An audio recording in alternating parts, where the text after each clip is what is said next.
another driver told me that I have the door open. I knew that something will happen, so I avoided. I have recorded also the car which was in front of me as well. So I have it. I think I will give you the registration to have it. But it happened on the big roundabout before going to A406. So I was going to A1055. I was going there, and I was turning to the left, going to A406.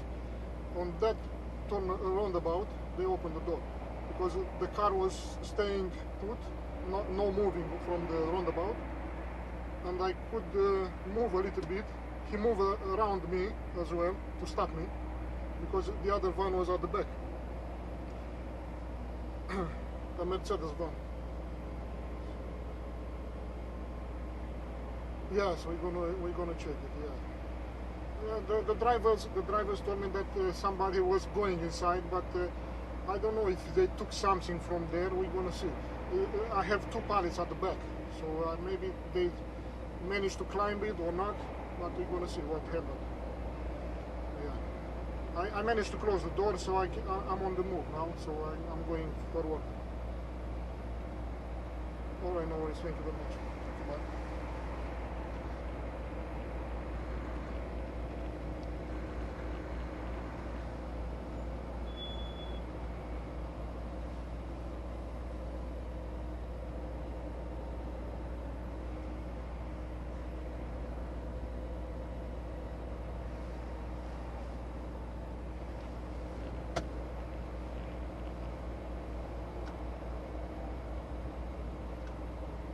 That picture, but elsewhere the future of the Daily Telegraph itself makes the news. The Financial Times, amongst others, carries the story that basically having effectively Prime Minister Rishi Sunak in fact blocked and killed off a deal for a investment fund bankrolled 75% by Sheikh Mansour, the Manchester City owner and the owner of, and also the Vice President of the United Arab Emirates, from buying the Telegraph. They're saying that now what? They're saying Redbird IMI, which is the fund that he was sponsoring, is leaning towards a full sale of the Telegraph Media Group following that decision to block effectively the Abu Dhabi bid. Previous bidders, including the consortium led by hedge fund manager Paul Marshall, the Daily Mail owner DMGT, and others have indicated interest. So we'll see where that one goes from here. There's a rather delicious take on that story in The Eye, basically the feud between Andrew Neil and George Osborne. George Osborne, of course, working for Redbird, but Redbird insider telling The Eye, George Osborne has failed to make this work. He was brought in to land this deal precisely because he's thought to be able to manage Tories, and he knows the media business, and Andrew Neil having a good old go at him as well. We're putting a little shrine up to Zucker and George Osborne, Zucker, the CNN boss who was behind it as well, because of this totally cack-handed attempt to handle the takeover attempt. It's given us greater protection from foreign governments than we've ever had before. One other story worth mentioning in a couple of the papers, but possibly we haven't made as much of it as we might, certainly according to Ed Lucas, the author of The New Cold War, Putin's Threat to Russia and the West, who writes often about Russian things, and is writing in the Mail today suggesting that the fact that this jamming effort was made against the Secretary of State for Defence's jet when he was coming back from Poland from those NATO exercises, he points out it would never be done to Air Force One. We must face an uncomfortable truth, Ed Lucas says. Britain has become an easy target for Putin. He wouldn't have tried it against Air Force One, and his predecessors, had they had the capability, would not have attempted against Margaret Thatcher, even at the height of the Cold War, because Putin has watched as we have underfunded our defence for 30 years. 17 minutes to 8. It is Red Nose Day, a big night for comedy and entertainment. It kicks off at 7 o'clock tonight on BBC One with sketches, live performances and surprises, all aiming, of course, to raise funds for important causes. This year is also Sir Lenny Henry's last time hosting the show after nearly 4 decades at the helm of Comic Relief. Our culture reporter Noor Nanji has been taking a look at what's in store. Richard Madeley tell us, what do you think you could bring to Red Nose Day? Oh, well, that's easy. I mean, obviously, you've got to be funny. As Sir Lenny Henry fronts Red Nose Day for the final time, Absolutely, I agree. 100p. the cast of BBC mockumentary W1A reunites to find his replacement. Yesterday, Ramesh Ranganathan's here. Right, great. Ramesh? Yeah, I know, yeah, but I couldn't stop him. Well, I might as well get out of here. I mean, what's the point? I mean, Ramesh gets everything, doesn't he? It's 36 years since Sir Lenny launched the first show in 1988, Get your spare cash on the table and kick into it. alongside Griff Rhys-Jones. Comedy grooves move. You know what I mean? Tonight, there'll be a public vote to choose the comedy legend's greatest ever Red Nose Day moment, including Theophilus P. Wildebeest with Sir Tom Jones, You ready to get deep down and sexy tonight, Tom? I'm ready to get deep down and sexy every night. Oh, Romeo, oh, Romeo. and Romeo and Juliet with Frank Bruno. He is my lady, he is my love. Sir Lenny said it was the right time to leave. To allow a new generation to take the baton and move the whole thing on a bit. Because I think it needs new blood, and I'm definitely old blood. It hasn't all been smooth sailing. In 2020, Comic Relief announced it would stop sending so-called white saviour celebrities to Africa after facing a backlash.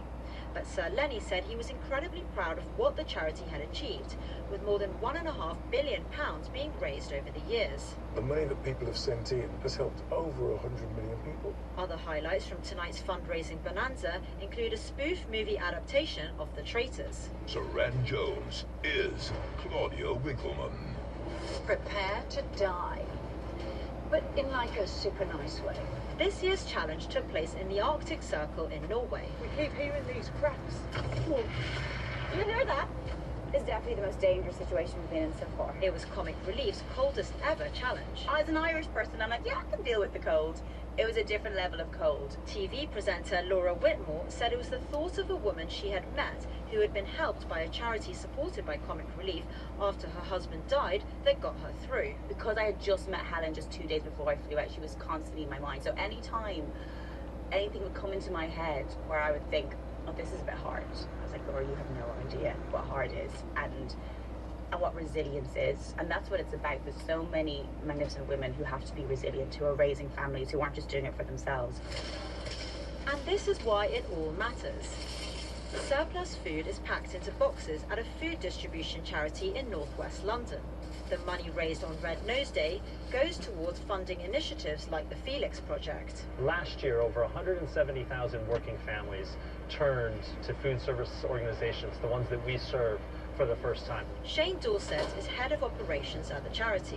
So how important are Comic Relief funds to a project like this? You know, this year we'll rescue about 15,000 tons of food, and that funding supports the infrastructure, the depots and the distribution system that gets that food into the community. Money raised tonight will also go towards tackling poverty and providing healthcare and shelter for people in the UK and around the world. Sir Lenny insists that despite the cost of living crisis, he still feels the public will be generous. We know that there's a struggle going on at the moment, not just in this country, but beyond our shores. If somebody was in trouble over the road from your house and they needed £5 or some food or some blankets, you'd go over there and you'd help. And think about it like this. Keep helping your neighbour, not just the neighbours that live next door to you, but the neighbours everywhere. And I'd say that's a pretty good guide. So, Lenny Henry, that report from Noor Nanji brings us to 13 minutes to 8. Time for Thought for the Day. The speaker in our London studio this morning is Bishop Richard Harris. Bishop, good morning. Good morning. Twice this week, I've been in the position of seeking specialist professional help. On both occasions, I received exemplary support. I couldn't have been better served. On both occasions, the person dealing with me was of a different skin colour, had a very different background, and belonged to a family that originally came from another country. So there was I, an elderly white male, sitting before someone so very different, in one case a woman. What was going on in my mind? What assumptions and presuppositions was I bringing to bear? Suppose the person in front of me had also been an elderly white male, would my expectations have been any different? I was born into and shaped by a culture that was clearly racist. Racist assumptions were built into the very language we use and the books we read. How far, I wondered, are such stereotypes and prejudices still swirling around inside our culture today? Indeed, inside my own mind. Moralists rightly condemn racism of any kind, but Christian practice is more than moralism. It's grounded in self-knowledge, or at least some attempt to be aware of what's going on inside us.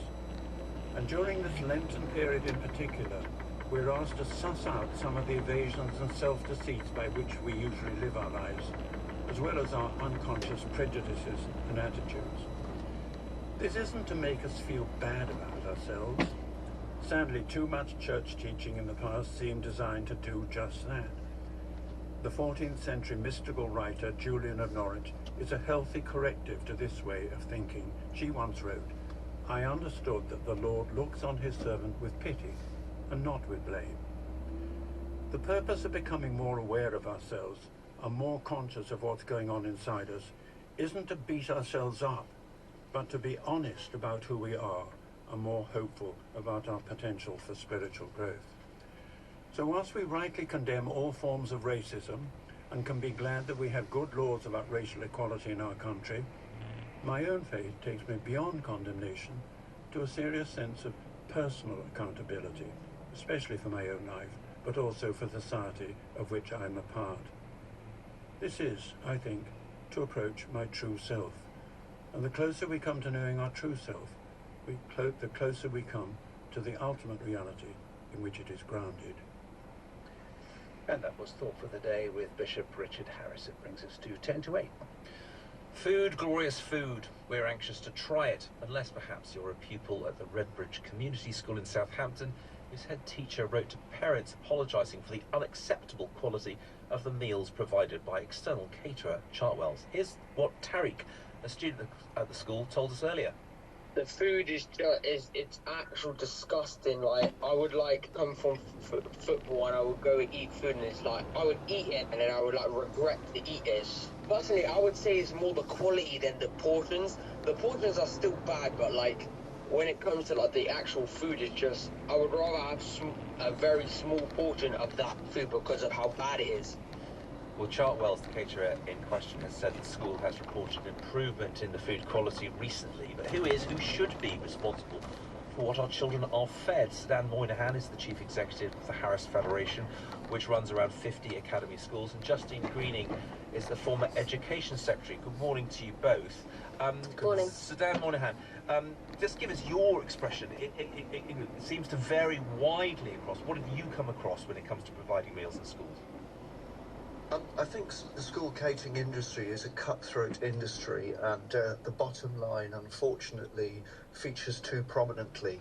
And following COVID and rising inflation, we've seen caterers substituting products, reducing the quantity of food.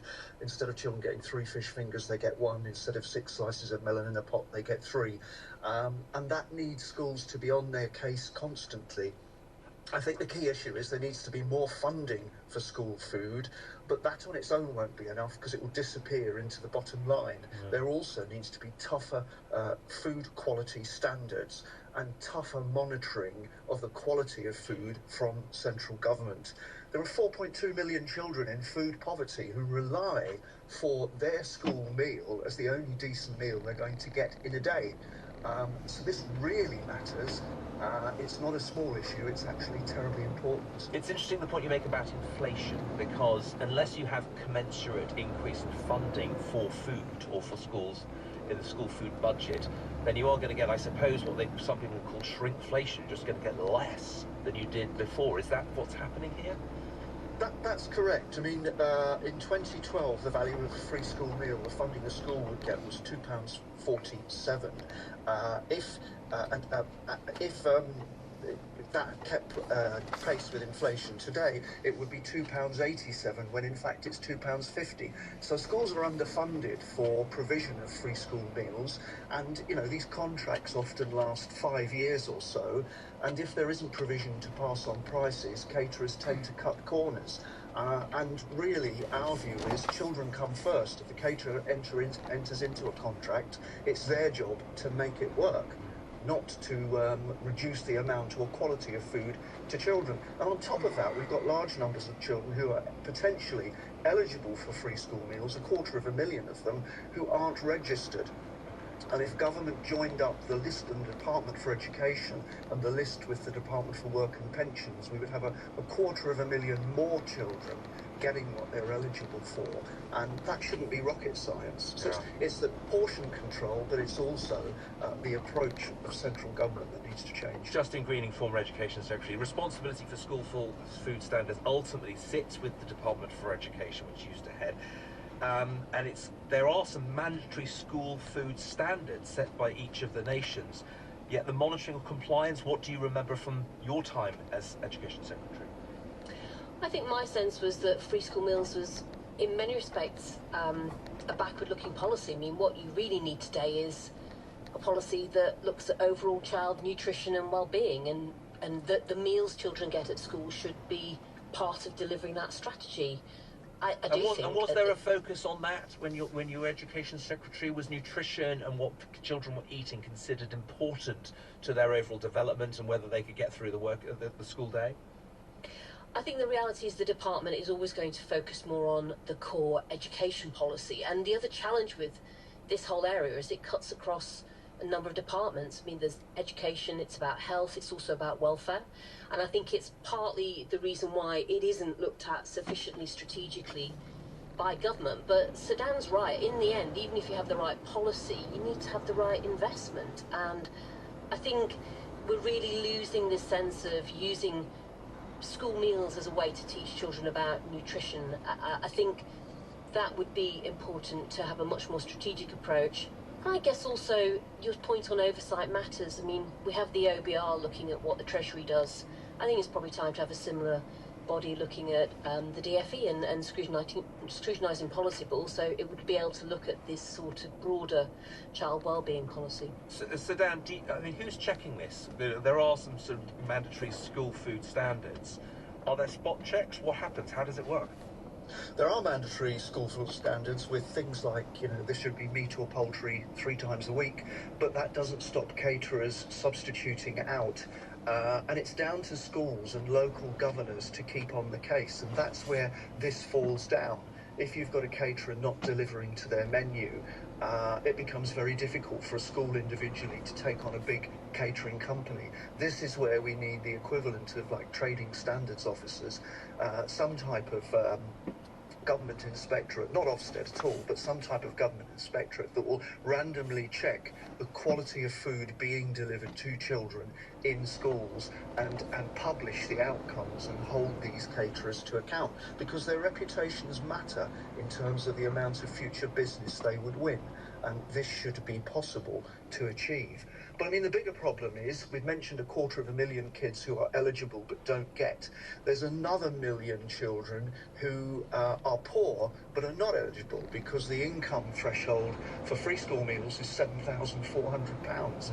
Well, there are families earning £10,000 a year, which is not a lot of money these days, and they don't qualify. So that needs changing. The threshold needs to go up. And Justin Greening, a final thought.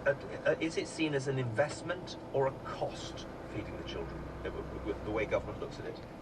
Well, Treasury looks at investment in education as a cost. I mean, if this was money being spent developing a piece of kit called artificial intelligence, we'd class it as an asset in government. But if it's money spent on free school meals helping to develop an actual child or young person, that's simply a cost. And I think fundamentally, until you change that underlying issue that drives these dysfunctional investment decisions, I don't think you'll see better quality outcomes and better quality investment in. Absolutely. I think we're just losing you there, but time's against us, I'm afraid. Sedan Moynihan, Chief Executive of the Harris Federation, and Justin Greening, former Education Secretary. Thank you. Couple of minutes to wait to the weather. Elizabeth Retzini, morning, Elizabeth. Hello, thank you, Justin. Well, it's generally wet and mild this morning. It will be turning colder and drier later. So for Scotland, we've got some outbreaks of rain, a little bit wintry over the very tops of the hills. Some coastal, some hill fog. The cloud and rain will sink southwards. Sunny spells and showers with a northerly wind developing here later on. For Northern Ireland, quite a decent afternoon, but it's cloudy and a bit murky out there this morning. We'll see more of a northwesterly wind develop, and it will turn brighter later on through the day. today. Northern England and Wales, the outbreaks of rain will gradually clear away. We should see some brighter spells a little bit later on, but still some low cloud for southern England, East Anglia and the Midlands. Yeah, it's a mild start. It's a mixture of clouds, sunny spells and some showers. Some of those showers possibly heavy and thundery a bit later on. It's quite windy towards the south coast and temperatures are a bit lower than they were yesterday. Thank you. With news of tonight's edition of Any Questions, here's Alex Forsyth. Hello, good morning, Simon. Tonight we will be in Lincolnshire and specifically a village hall that serves the villages of both Hotham and Marston. Joining me there will be the Minister for Food, Farming and Fisheries, Mark Spencer, Labour's Shadow Transport Secretary, Louise Haigh, Danny Sriskandararajan, the Chief Executive of the New Economics Foundation, and Simon Bird, who is Associated British Ports Executive Director for the Humber region. The political week has been dominated by discussion of racism and extremism. We'll see what our audience in Lincolnshire wants to talk about. Join us live if you can, 8 p.m. Coming up in the next hour on this programme, a new biography of Keith Haring telling us about this flamboyant and celebrated artist, plus what is available to children to watch online. Ofcom says too much awful stuff. We'll be talking to their online safety director. You are listening today on BBC Radio 4 with Justin Webb in Taunton and Simon Jack in London.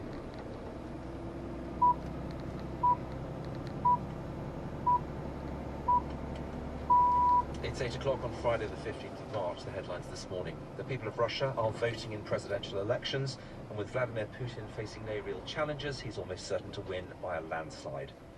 The UN says Russian forces in Ukraine are continuing to commit human rights abuses on a wide scale.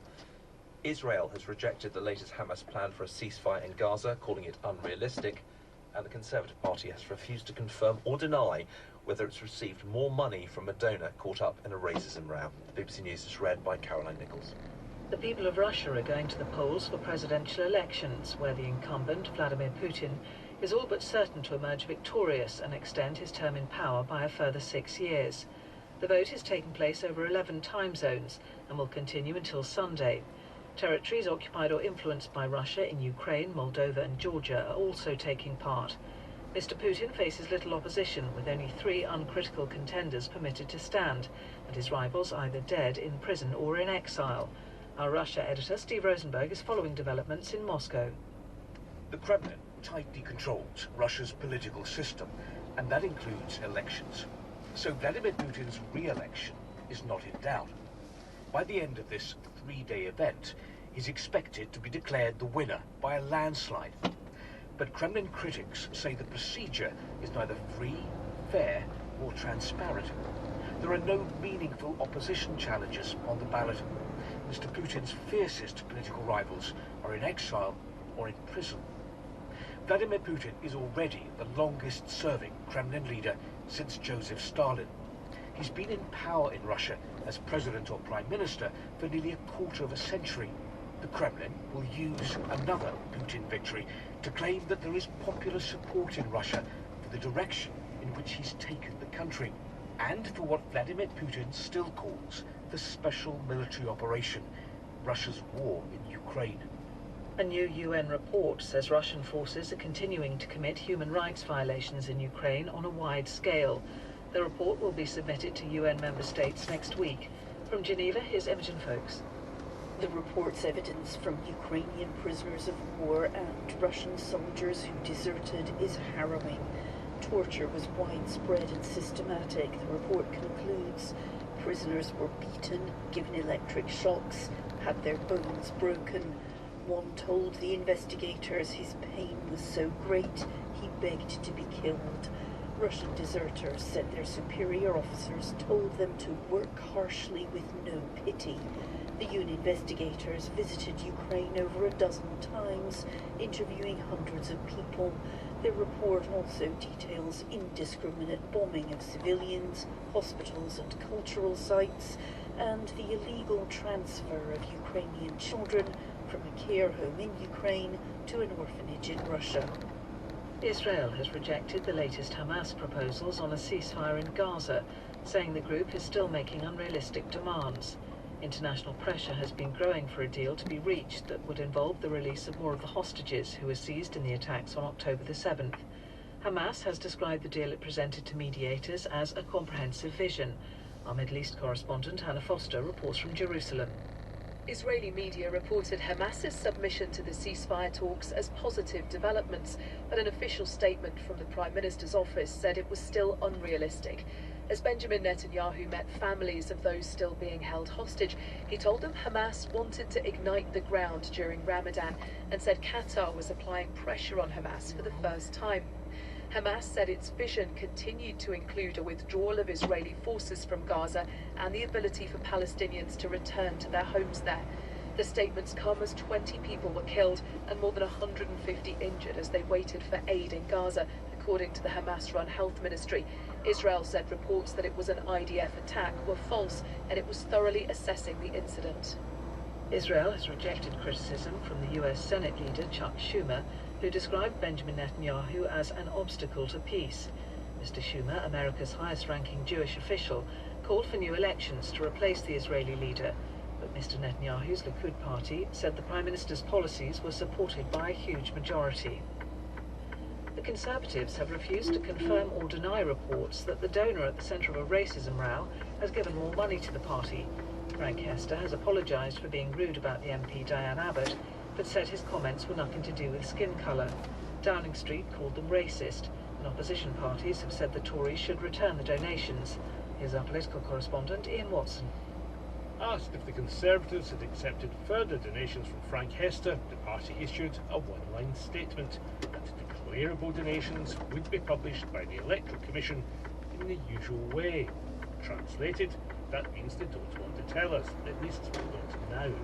Mr. Hester gave £10 million to the party last year, but the Electoral Commission won't publish information on any donations made to any political party this year until June. The Tortoise Media website set a hare running at Westminster by suggesting Conservatives are sitting on a further tranche of cash from Mr. Hester.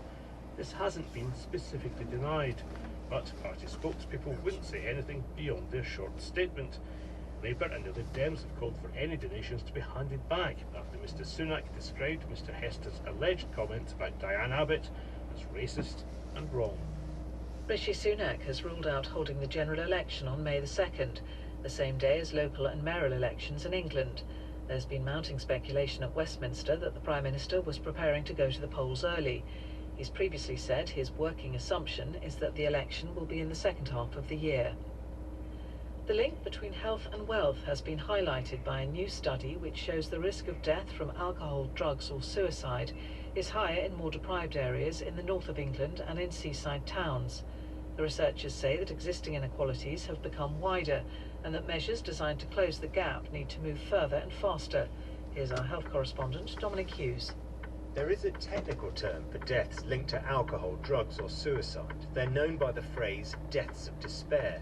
Using data from coroner's inquests, the research group Health Equity North looked at these deaths in England between 2019 and 2021 and found around 46,000 people, nearly 3% of all deaths, had lost their lives this way.